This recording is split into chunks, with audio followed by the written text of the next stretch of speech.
Okay, so anatomy of breast. Okay, we talk about the facial ligaments of the breast. So I'm sure you've never even seen when you've dissected the breast, but there are two facial ligaments. We call it the anterior lamella and the posterior lamella.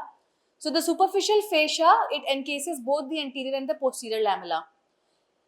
The anterior lamella, if you dissect the breast, you'll not find a proper demarcation of it, but it is usually like a pitted cloak-like structure. And when we do skin sparing mastectomies, the anterior lamella has importance because it has a blood supply, and therefore we need to preserve it so that the skin is not necrosed.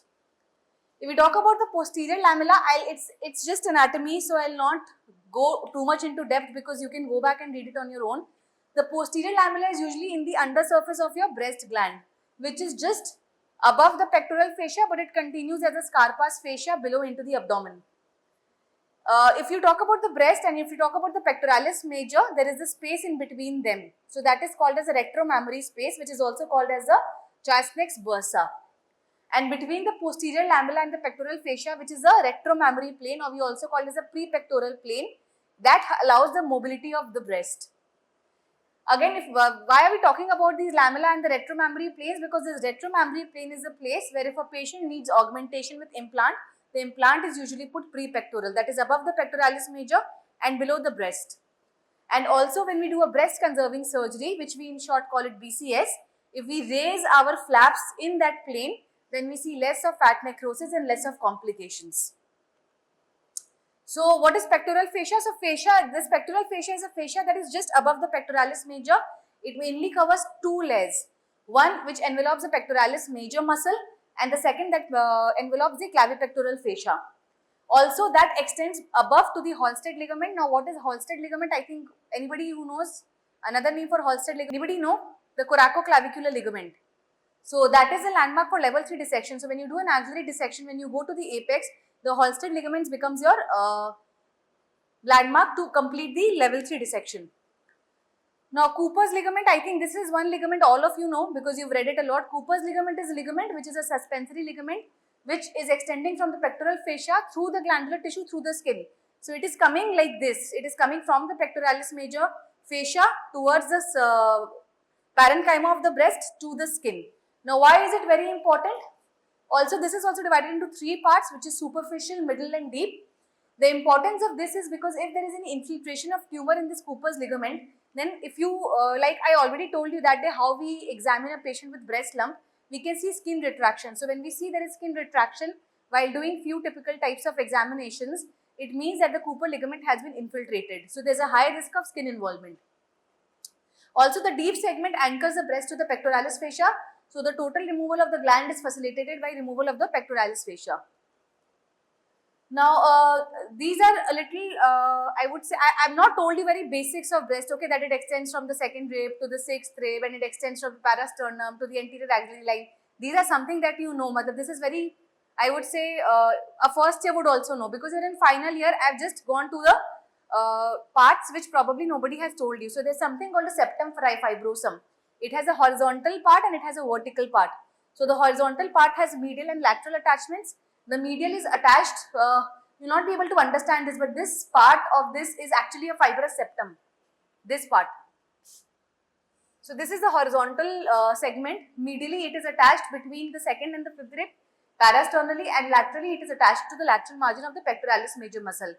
If we talk about the vertical segments, vertically it is attached to the second rib, connected along the second rib by a superficial fascia forming a circle of fibrous attachments. Now again, why are we talking about this fibrous septum fibrosum? That is because it acts as a guiding structure for the neurovascular blood supply. If we talk about cranially it includes the thoracoacromial artery and the deep branches of the lateral thoracic artery. So you can see this is the fibrous septum and you can see that the intercostal arteries and the nerves are going and they are directly going to the nipple areolar complex. So the blood supply of nipple areolar complex gets to the fibrous septum. Now why are we so bothered about the blood supply of nipple areolar complex? That is because when we are doing a nipple sparing mastectomy or we are doing a reduction mammoplasties where we reduce the breast to a smaller size, the blood supply of the nipple areolar complex is very, very important.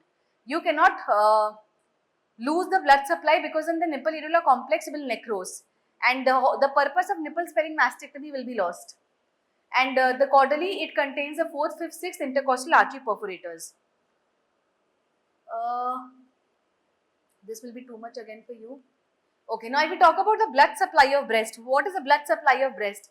So it is divided into superficial and deep. Superficially, it's supplied by the 2nd to the 4th internal mammary artery perforators, and laterally by the lateral thoracic artery that supplies the lateral part of the breast. So basically, the medial part receives its blood supply from a different set of vessels, and the lateral from a different set of vessels.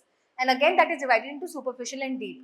The deep is basically by the thoracoacromial artery. Anybody knows thoracoacromial artery is a branch of which artery? Anybody? Comes out from where? Thoracoacromial artery. Okay, go back home and reach part of axillary artery. Anybody knows parts of axillary artery? There are 3 parts of axillary artery. No? Okay, but read it. See, so it is not just for your final year exams when you pass out and you go and give your NEET exams. You will get all these questions. Thoracoacromial is a branch of this, is a branch of this. So you need to know the parts of axillary artery, and every part has a different branch, which anastomose with a different branch. So you can go back and you can read this. Okay. So the 4th intercostal artery perforator is important because it travels in the axis of the central parenchyma, and also the 4th intercostal is very important for the nipple areolar complex blood supply. The 5th to the 6th intercostal artery perforators are located in the area of the intramammary fold. But why are we talking so much about the intercostal artery perforators? Not just it supplies the breast, but sometimes when you want to do a breast conserving surgery in a T2, T3 lesion, anybody what's a T2 lesion? We discussed it 14 days back. T2 lesion in breast TNM staging. No one went back and read. Randomly make a guess. 1 centimeter, 5 centimeter, 7 centimeter. It's 2 centimeter. Okay, less than 2 is T1, more than 2 is T2. So when we talk about T2, more than 2, somewhere around 4 centimeter is big size tumor. And if you remove that much part of tumor from a breast, it will leave behind a cavity, which you need to fill it up with some other adipocutaneous fat tissue. So that you can base it on the internal costal artery perforator flap, which are the lie caps and the eye caps, which I mentioned last time. Also, the significance of the 5th to the 6th intercostal artery perforator is because it supplies the inferior pole of the breast. When we talk about the inferior pole of the breast, if you divide the breast into 4 poles, superior, inferior, lateral, medial, the inferior pedicle is the pedicle that we use when we do reduction mammoplasties. Now, what is reduction mammoplasty? So, a patient who comes to you with suppose 44 double D breast size with grade 3 ptosis. When we talk about ptosis, ptosis is not just for the eyelids. Breast also has ptosis, which is divided into grade 1, 2, 3. So, the grade 3 ptosis, grade 1 ptosis is basically the sagging of the breast where the nipple areolar complex falls below the intramammary fold. So, if you see a female with very sagging breasts, big breasts, she is come to you because she wants smaller breasts. So, you base your pedicle of the nipple areolar complex based on this inferior pedicle and you reduce the breasts. Now, what is a venous drainage? Venous drainage usually it follows the arterial supply, and around the nipple these superficial veins, they form a plexus of veins which is called as a circle venosus. The veins from the circle and the deeper aspects of the gland, they converge to drain the blood to the periphery of the breast and thereafter into vessels that terminate into internal mammary, axillary and the internal jugular vein. Now, innervation of the breast is very important. Most important is the nipple areolar complex because the innervation of nipple areolar complex is related to a lot of physiological changes. So, the anterior and the lateral cutaneous branch of the 2nd to the 6th intercostal nerves, supraclavicular branch of the cervical plexus, and the most important is the sensory innervation of the NSC. So, when you write your answer, write it in this format. Just give a brief idea about the anatomy of the breast. Then comes the arterial supply, the venous supply, the lymphatic drainage and the innervations. Laterally, it is supplied by the deep division of the lateral cutaneous branches of the 4th intercostal nerve, which travels the pectoral fascia and centrally pierces the gland to innervate NSC from posteriorly, and medially. This medial branch is very important because like I said, our reduction pedicles are based on inferior pedicle and the most robust is the superomedial pedicle which is based on the 3rd to the 4th anterior cutaneous branches. So this is just if you can see that part, so that is a superomedial pedicle in that breast where the 4th intercostal nerve is coming and supplying the nipple areolar complex. Also, if you want to check the vascularity of the nipple, vascularity of the NSC, you can also use something called an indocyanine green. So, indocyanine green is a dye that you give intravenously and immediately in 2 to 3 seconds, all the vessels, usually the dissipation of that ICG is there. But how do you visualize that ICG? You visualize that ICG under an infrared camera. Maybe in later classes, I'll show you what is a sentinel lymph node biopsy and the use of ICG when we want to see the NAC vascularity or the flap vascularity. So lymphatic drainage is divided into again superficial and deep. They have 4 communicating plexus. The superficial has a cutaneous and a subcutaneous. The cutaneous drains the lymph from the dermis and the subcutaneous drains the lymph from the subcutaneous tissue. Now the deep network, which is in above the pectoral fascia, is the facial plexus, which is located in the pectoral fascia, and the glandular plexus, which is in the glandular part of the breast. So if you divide this lymphatic plexus into superficial, deep, and the superficial into cutaneous, subcutaneous, which is dermis and subcutaneous, and the deep into pectoral and the glandular. So the density of the lymphatic plexus is highest under the areola, which is also called as a sapi subareolar plexus. So when we are doing a sentinel lymph node biopsy,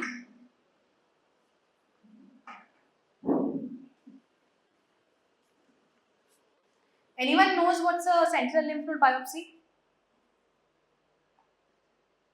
Anybody? Not heard?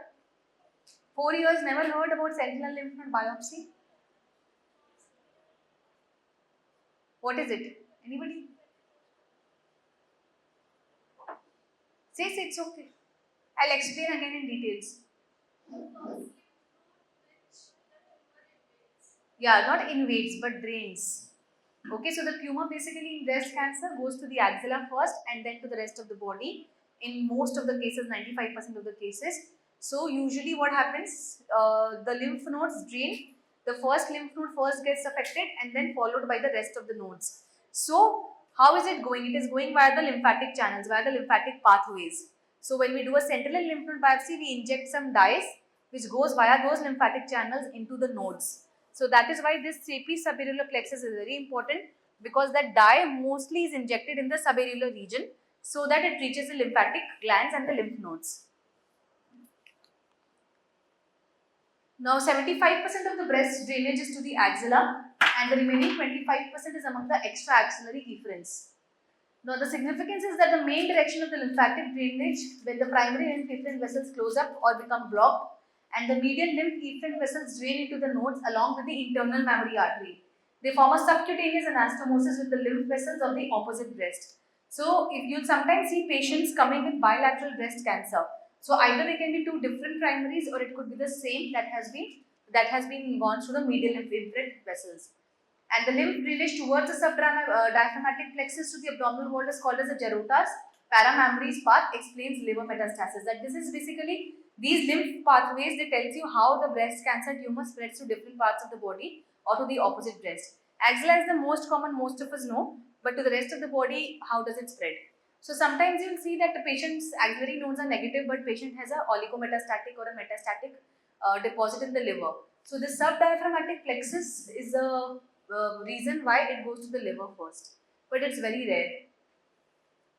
Anatomy of axilla, probably I'll again come back to it later. So in short, I'll just tell you about the latissimus dorsi because it is somehow related to breast, because when we do an axillary clearance, we save the pedicle to the latissimus dorsi, which is the thoracodorsal nerve, artery and the vein. And when we are doing a breast reconstruction, we usually use latissimus dorsi flap to reconstruct the breasts, which is based on the thoracodorsal pedicle. So this is how the latissimus dorsi muscle looks like, which is there in the image. And you can take any kind of this elliptical incisions, take an extended whole LD muscle along with the fat, just flip it and bring it towards the breast. So if we talk about the drainage of the breasts if you want to kind of summarize it, so the upper extremity gets it from the lateral part of the axillary vein and somewhere around medial posterior to the axillary vein. The breast gets mostly from the external mammary, which is the anterior group of nodes, the posterior neck or the trunk from the posterior scapular, the lateral, anterior and the posterior groups from the central, and all the other groups from the subclavicular. So when you're writing your answer in for a breast, please make big broad headings. Maybe just about all this fibrosum, septum and all. If you don't want to write much, at least mention that there is something called this, which is very important because all the vessels goes through it and maintains the nerve supply of the NAC. So write it in bullet points. So automatically if you just mention the arterial supply, the venous supply, the nerve supply, the lymphatic drainage, axilla you'll have to mention a little in details about the different parts of the axilla.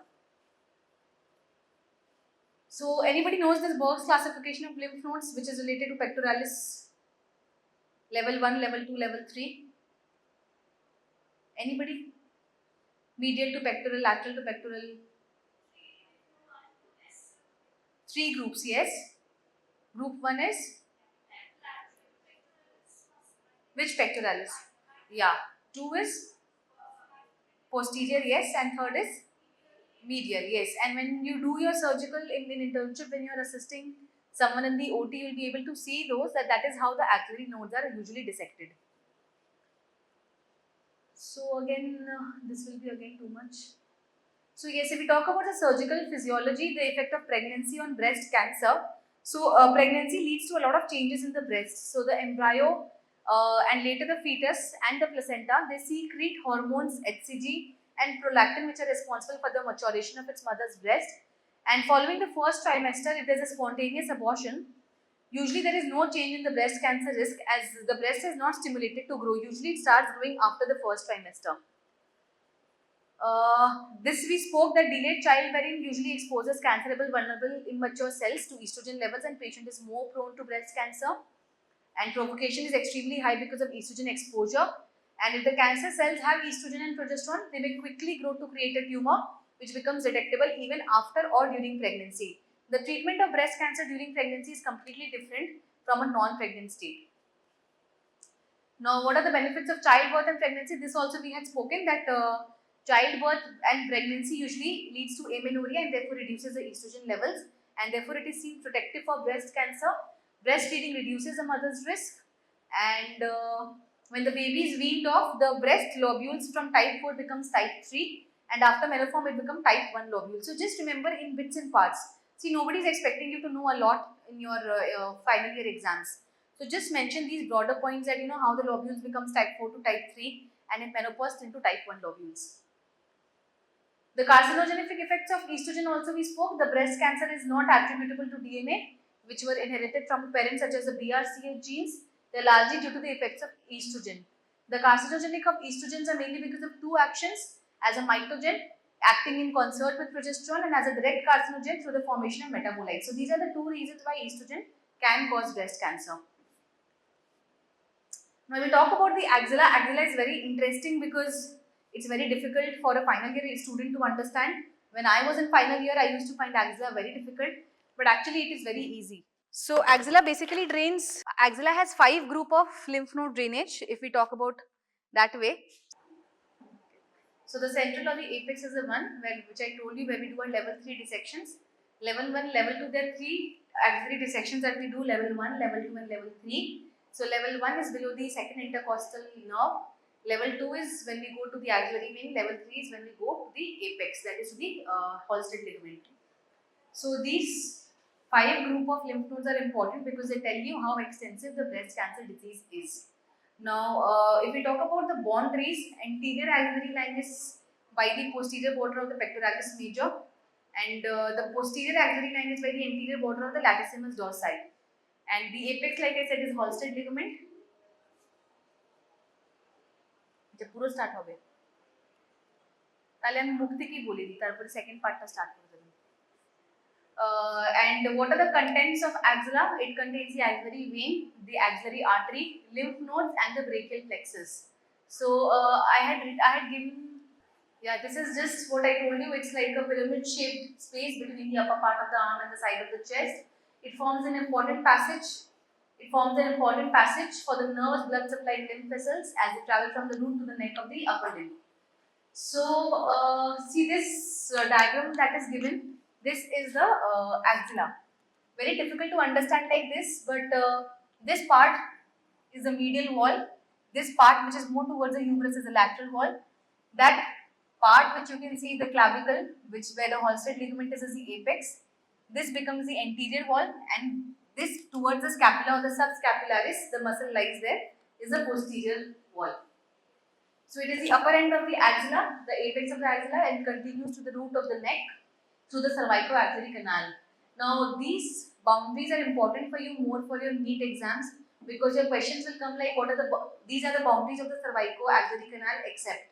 So maybe you don't have to write so much in depth when you're writing for your final prof exams, but these are very important for the next step. So it is just, if you visualize, in front there is a clavicle, behind is upper border of the scapula, and medially there is the outer border of the first rib. So that becomes the cervicoaxillary canal. So these are just some representations which I thought I put in so that you can understand. So the pectoralis major is where the breast is, and this part is, this is your deltoid, which is your arm. This is your pectoralis major, and when you go right up to the apex, right inside your underarms towards the humerus, then that's the apex. The base of the axilla is the lower end of the axilla. It is formed by the skin between the anterior and the posterior walls. In front there is anterior axillary fold, which I told you is the lower border of the pec major. Behind is by the latissimus dorsi anterior, and medially by the chest wall. This is the base. So there are four walls: anterior, posterior, medial and lateral. Anteriorly it is by the pec major, subclavius and minor.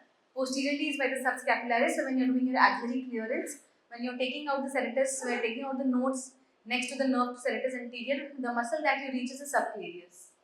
The medial wall is by the upper of the 4-5 ribs and the intercostal spaces with the serratus anterior, and the lateral wall is by the coracobrachialis, which would be this. So just some representations. Yeah, so let's see this. So this is the axilla. So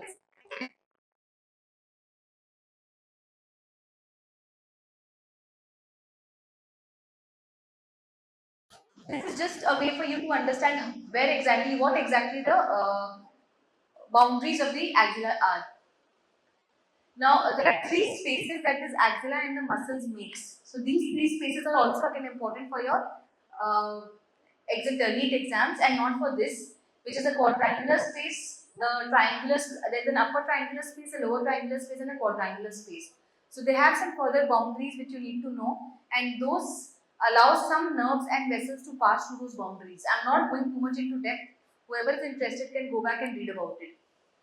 So however it's mentioned here, from quadrangular space, axillary nerve and the posterior circumflex humeral vessels pass. Similarly, the boundaries are mainly made by teres major, latissimus dorsi, the triceps brachii and the subscapularis. Now the contents of the axilla is axillary artery, vein, brachial plexus and the axillary lymph nodes. Axillary artery, it's like I asked you about what the thoracoacromial artery is a branch of what axillary artery has multiple branches. So axillary artery begins at the lateral border of the first rib as a continuation of the subclavian artery. Anybody knows subclavian artery is a continuation of what? So go back home and read. So these anatomy is not just for first year, but when you come to final year, sometimes you have to mention everything in your paper as well. The artery is closely related to the cords of the brachial plexus, and hence it is enclosed. Okay, fine, anyway, not important. Now, parts of the axillary artery, there are three parts of the axillary artery. The first part is above the pec major, second is behind the pec major, and the third is below the pec minor muscle. Now, the first part of the axillary artery extends from the first rib laterally to the upper border of the pectoralis minor. See, whenever I am talking about the part from where it is extending from, suppose first rib to the pec minor, just visualize where it could be. Because it's very difficult to tell you anatomy in a very theoretical fashion. So you have to visualize where the first rib is, where the pectoralis minor is. Anteriorly, again, all this has become too theoretical. So the first part has one branch which is the superior or the higher thoracic artery, which is a small artery and runs along the upper border of pectoralis minor. So you can remember it this way, that the first part of axillary gives out one branch, the second gives out two branches, and the third gives out three branches. So second gives out the thoracoacromial artery. So that is why I was asking you, thoracoacromial is a branch of the second part of axillary artery. The second gives you the lateral thoracic artery. Now the lateral thoracic artery is also very important when you're planning the surgery for breast, because sometimes we place our plastic flaps, the adipocutaneous flaps, based on the lateral thoracic artery perforators. And the third part has three branches, like I said, first has one, second has two, third has three, which is the subscapular, the anterior circumflex humerus and the posterior circumflex humeral. Now the axillary vein is formed by the lower border of the teres major muscle by the union of veni comithentis and the brachial artery and the basilic vein. It runs upward on the medial side of the axillary artery and ends in the lateral border of the first rib, becoming the subclavian vein. The vein receives tributaries corresponding to the branches of axillary artery and the cephalic vein. Now, brachial plexus is very, very important. You might just get a question on brachial plexus because brachial plexus itself is very vast. I will not go too much into depth because it is too theoretical. You have to know about all the structures, about the cords, about the nerves, posterior, anterior, everything. About this roots, trunks, divisions and cords. So, you have to know it is formed by the union of the ventral anterior rami of the 5th, 6th, 7th and the 8th cervical and the first thoracic spinal nerves, divided into roots, trunks, divisions and cords. So, these are all just diagrammatic expressions of brachial plexus. So, yes, so it starts with C5, C6, C7, C8, T1, all the ventral rami of them. So, this way you can remember all the trunks, division, cords and the branches. So, C5, C6 gives you superior trunk, C7 gives you the middle trunk, C8 and T1 gives you the inferior trunk. The superior trunk further divides into lateral and medial. So, the lateral and the middle gives out the lateral gives out musculocutaneous. Actually, this will go further into C1, C2, C3. Wait. Do you know about brachial plexus, or do you want me to tell so much theory? You'll get very, very bored.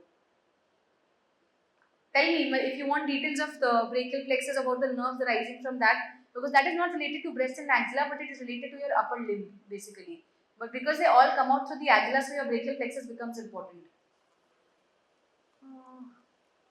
All these herbs paralysis, herbs point and all you should know for your final exams, for your final practical exams. And the nerves that comes out from the lateral cord, the medial cord and the posterior cord. And what happens when any of it is injured, about ulnar nerve palsy, medial nerve palsy, radial nerve palsy, because these questions they can ask you in your final practical exams. Lymph nodes of the axilla, this is more important, they're somewhere around 20 to 30 in number. They drain from the lateral quadrants of the breasts, the superficial limb from the thoraco-abdominal, above the level of the umbilicus and the vessels from the upper limb. Like I said, they're divided into anterior, which is also called as a pectoral group, the posterior, which is called as the subscapular group, lateral, central and the apical group. Just a pictorial way of showing where the lymph nodes are. Usually they're 20 to 30 in number.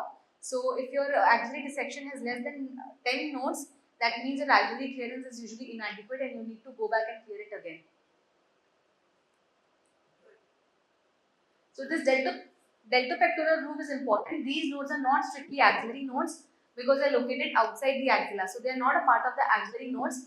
They lie in between the groove that is in the deltoid and the pectoralis major muscle, and they receive superficial lymph vessels from the lateral side of the hand, forearm and the arm. This we discussed the surgical levels of axillary lymph node. Level 1 is below the pectoralis minor, level 2 is posteriorly, level 3 is above or medial to the pectoralis minor muscle, which we were talking about the Berg's classification. Thank you, and I'll tell you just in short about mammograms. So see this anatomy of breast and axilla, theoretically it is very difficult to understand. It's easier when you see it in a cadaver, which you did in first year. But roughly just always visualize when somebody is talking about anatomical landmarks. We'll talk about just in short about mammogram and ultrasound in breast cancer screening. So you might get a short note on just imaging for breast diseases. So mammogram becomes essential. Now if we talk about mammogram, what exactly is mammogram? Mammogram is nothing but it's an X-ray. So the technique behind mammogram, it's an X-ray of both the breasts, which is taken most commonly in two views. The first view is 2x view is the CC view, which is a craniocaudal view, and the MLO view, which is a mediolateral view. If we find something abnormal, a calcification or a tumor, then we go for a spot compression view. So this is a spot compression view. So you can see in the first image, see this is a tumor, okay, and this too is a tumor. So when you do a spot compression, it has a separate pedal for compression. It's called as a compression pedal. So what does it do? If it's a 2 centimeter tumor, it can do a spot compression and you can see it under magnification, which will look more than 2 centimeter, so that you can count the number of microcalcifications. You can see the extent of the tumor and also if it is extending way beyond the speculations of the tumor. So this is how the magnification view looks like. So see, this is probably a 2 centimeter tumor, but this pedal is a compression pedal which is kept and only the tumor is focused. And then you can see how these speculations are going out and you can understand the extent of this tumor is only up to this. So these are very important if you're planning a breast conserving surgery. If you're planning a mastectomy, all these need not matter. There are multiple additional views in a mammogram. Anybody knows what is the amount of radiation that is given in a mammogram? Amount of radiation is giving mammogram, like we talk about screening mammograms every year. Does screening mammograms increase the risk of radiation exposure? So read this, I'll ask you when I come back next after 2-3 weeks that what is the amount of radiation that mammogram emits. Okay, I know you will not read it, but it will be easier for you to Google it right away so that you can remember. So, but let me know after 14-15 days. So, the two views, the two lateral view, medial lateral view, we've spoken about it. Now, this cleavage view is very important because it helps to see the most medial part of the breast, which is the cleavage part, which is usually missed out in both the views. The tangential views are usually meant when a patient has a lot of tattoo, and it helps to differentiate tattoos from actual abnormalities. The bull's eye view is mainly meant for tumors that is in the retroareolar location. And very important is the Eklund view. Now, this Eklund technique is meant for breasts with a prosthesis. So, any patient who has augmented the breast, which has implants in the breast, they would undergo an Eklund technique and not a CC and an MLO view because it would lead to the compression of the prosthesis. So, this is a cleavage view where we can see this parasternal region very nicely. There are some tumors sometimes which is located just here, which is missed on other views. This is a tangential view. Now, these are the Eklund's view. So, what is this? Anybody?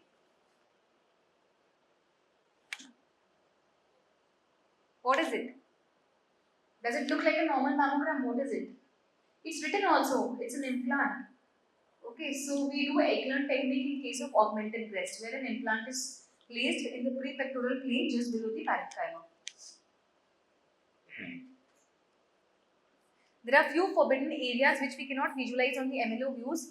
So this is the retromammary plane, which is just below the mammary area, and the retroareolar space. So see, in a MLO view, we cannot properly see the retroareolar space, which can be seen in a CC view. However, on CC view, we cannot see the medial half of the breast and the retroglandular area. So both CC view and MLO views are required because they complement each other. And also, if we need to see further different parts of the breast, we need to do more views. So the most commonly missed part is the intramammary fold, which is missed in most of them. So when you always take out a mammogram plate, you have to see few things that will tell you the adequacy of a mammogram plate, whether the mammogram has been taken at right angles or whether it has been clicked with the right radiation dose. So you should be able to see the fibrous and the glandular part separately.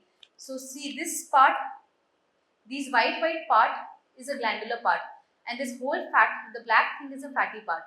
So if you're doing a good digital mammogram, you'll be able to see it very, very clearly. Secondly, few places that you should see, it should include is the intramammary fold, the nipple areolar complex, and when you're doing an MLA view, this axillary part should be seen, where the nodes can be seen. This is missed out on the CC view. Now we spoke about screening mammogram, that this screening mammogram ideally in the West, it starts after the age of 40 years, which is done annually, and it was seen that it reduces the mortality in women from 50 to 70 years, somewhere around 20 to 35%. However, the reduction of mortality is not much between 40 to 50 years, it is less, and that was seen at 14 years of follow-up. USG is always done usually with a mammogram because it complements each other. MRI is only done in high-risk patients. Now, breast cancer that are detected by mammography, they're usually smaller and they have a favorable histological and biological features. So, usually they're luminal A to luminal B. And the benefit of screening in women of 40 is lower because less than 40, the breasts are usually very dense and mammogram becomes completely white, and it is very difficult to understand the calcification of the tumors from the glandular part of the breast. So, if we talk about only screening mammograms, it was estimated that 500 to 1800 screenings are required to prevent one cancer death. And in India, we don't value an individual's life so much like they value probably outside India, where they go out of their comfort zone to do so many screenings to just save one cancer death. So also if we see that if 1000 screenings were done, probably hundreds were called back for a recheck, and out of those hundreds, 20 underwent biopsies, and out of which only 7 came positive. So the ratio of a positive screening test was only 7 in 1000, which is 0.007%. Sensitivity of mammogram is 75% and specificity is 92.83%. Like I said, breast density is an important predictor of accuracy, and the recall rates depend on the percentage of screening mammograms which are considered as positives. There are some classifications in which we classify the parenchymal patterns of breast imaging. They are the Wolfe, the Boyd, Tabar and Bairad's. So you just need to know the names, nothing else, but you really need to know in details about the Bairad's classification. So this is the Bairad's classification, which is divided into 1 to 6. Bairad's 1 is a normal breast finding. Bairad's 2 is a benign breast finding where the likelihood ratio of having a breast cancer is very less, which is 0.1. Bairad's 3 is probably benign. Bairad's 4 needs further evaluation. Bairad's 4 is further divided into A, B, C. A is again more likely to be benign, C is more likely to be malignant, B is somewhere borderline. 5 is very suspicious. After Bairad's 4 and 5, you should undergo a biopsy. And Bairad's 6 is when it is already a core biopsy proven highly suspicious malignant breast cancer. If we talk about the screening modalities of mammogram, as per the NCCN guidelines, the initiation of age is 40 years. You should undergo it annually, and you can stop considering the morbidity and the life expectancy of the patient. According to the American College of Cancer of Surgery, initiation age is 40 to 44 to 45 years. They do it annual or biennial, and it becomes optional after 54 years. According to the USP-STP, it's 40 to 49 years. So, on an average, you can consider it as 45 years, and you can do it maybe once a year. If the patient has no family history, is absolutely fine. You can even considering it doing it once in 2 years. I'll talk about ultrasound for breast imaging. It does not replace annual mammography because it cannot detect calcifications. It has its own limitations. Sensitivity of mammogram for breast is 63% and it can detect occult breast cancer. So, see, this is how it looks like. This is a small tumor here, which was not visible on mammogram. But see, this can be visualized on ultrasound. This is somewhere around 4 to 5 mm. It's very small. So, the sensitivity of conventional mammogram with ultrasound, it increases from 74 to 97% and in Bairad's 4 from 47 to 76%. So, this is, again, you won't be able to understand, but this is a tumor which is Bairad's 5. This has speculations, if you can see, these are irregular margins. And this is also a Bairad's 5 tumor which needs a biopsy. So, I think that is it. Thank you. And please go back home, read about anatomy, physiology of breast and axilla. You never know, it might come in your paper. In my final year, I got breast as a long question in which the first thing started with anatomy and physiology. And honestly, I had not read it. But like I said, basics at least I knew. You can just write about the arterial supply, mention the bullet point at least, even if you're not mentioning the course of the artery and the vein. Thank you. Any questions if you have, you can please ask.